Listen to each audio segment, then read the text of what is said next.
Now it's important to get the time right, especially if you're planning on driving into Grand Falls, Windsor to catch the game as the Kelly Ford Gander Flyers face off against the Cats out in Grand Falls, Windsor. It looks like the Flyers are going to have a great team when you take a look at the roster, but how do they look on ice? Our camera went out to Lewisport where they were having their training camp to take a look. 4 skates now. How's the team looking?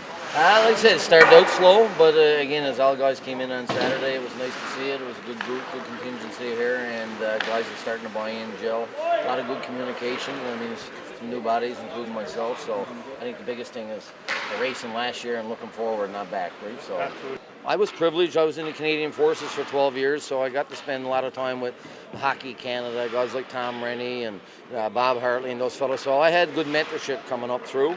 I've always coached minor hockey with a passion. I have children of my own.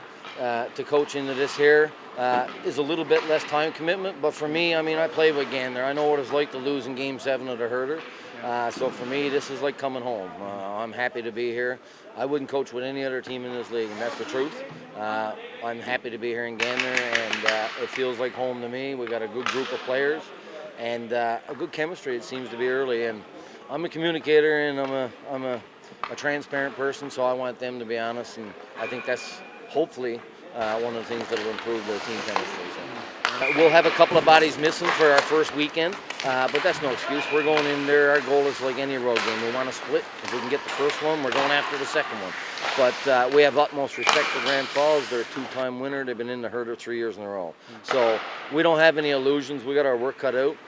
But this group believes in itself, and that's all we're doing. Every game we go in, we want to believe in ourselves. We want to game plan ourselves. We don't want to worry about Grand Falls. Let them worry about themselves. So.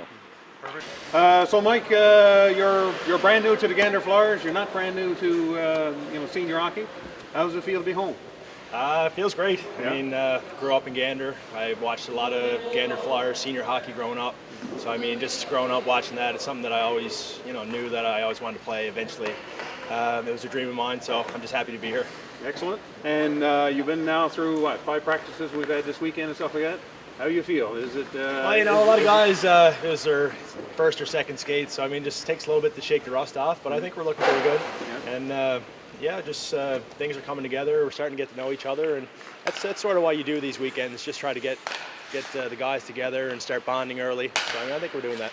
Excellent. And now you're getting ready for the first opening weekend, and there's some expectations on Mike Dyke. The homegrown boy, and back in now. I mean, we've been in league 3 years, and you're finally with us.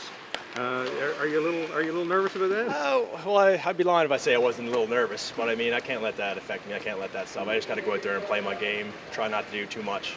Just try to be, like you said, I've been around a little bit, so just try to bring some of that experience, a bit of leadership to a good group of guys, a lot of young guys. We got a great mix there, so I mean, a lot of leaders and everything. So I think, everyone's excited. I mean, the buzz around town seems like everyone's excited about the season, and just excited to get it underway. Perfect. Well, thank you very much, sir, and have a great season. Thank you. All right, thanks. So, Terry, we literally just dragged you out of the dressing room and to get a word with you. Can we expect to see you every weekend? Yeah, we can. Other than the first 4 games, I'm suspended for an incident last year that happened. I lost my cool in the playoffs, and I didn't think I was going to play this year. I really didn't. I figured I got to move on at some point. But again, I feel good. I feel healthy. I played ball hockey all summer with a lot of the boys. And figure why not? Now, the biggest reason is Aaron Ashton was coming. He's my closest friend. He wrote the foreword to my book.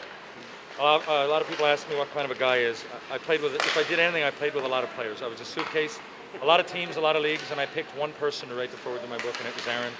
He's very dear to my family, not only me, my parents, my son, my wife, Danielle. We've all known each other a long time since we played junior together and then pro. So that was the biggest reason. But then, Mike Dyke, Jordan Escott, Ray Dalton, these are all, I could go on and on, but these are friends I've had for, we're talking more than a decade, more than 2 in some cases. So I'm excited to get started. Whatever way I can contribute, I will. I know I can still play, I still feel it, but you also got to open the door for some young kids, and whatever I can do to lead the way for them is good. This year, all of our guys that we got coming on board, they're even Mike Dyke is a local, so he's going to get some fans. He's going to get a lot of respect from the local guys. The best friend of Doug Hardiman, who is around, is one of those guys that's very impressionable, local guy who's been around a while now, underrated. So I think all these guys are going to step up. Jordan Escott's guy, anytime a young guy like that who's such a talent has another year in the league, is a great thing. I think, we were nearly there last year. Now, it's a 4-team league, and I'll say it once, and I'll say it, as long as I'm playing in it or watching it or anything to do with it, is that anybody can win. And it's going to be the same when I'm talking to you the day before the playoffs start. It's going to be the same. No matter what happens, it's going to be the same. If teams are down, they're going to get more imports. They're going to get more players that aren't playing. They're going to do something. They're going to go out of the Avalon East. But everybody's going to give themselves a chance by the end of the year. And that's the way the league's set up, and that's the way we want it. But I do think of the 4-horse race, or 9, I guess, we end up playing the whole island for the herder. I do think that we sit in a very good position. All we've added is depth, leadership, and veteran presence. So, who knows what will happen, but I'm positive. Excellent. Well, we look forward to seeing you, because if you miss the first 4 games, that means you're back for the home opener. Yeah. Correct? Maybe I worked it out that way. There you go. All right, so we'll look forward to seeing you then. Sounds good. All right, thanks, Terry. Sounds good. Okay. Okay.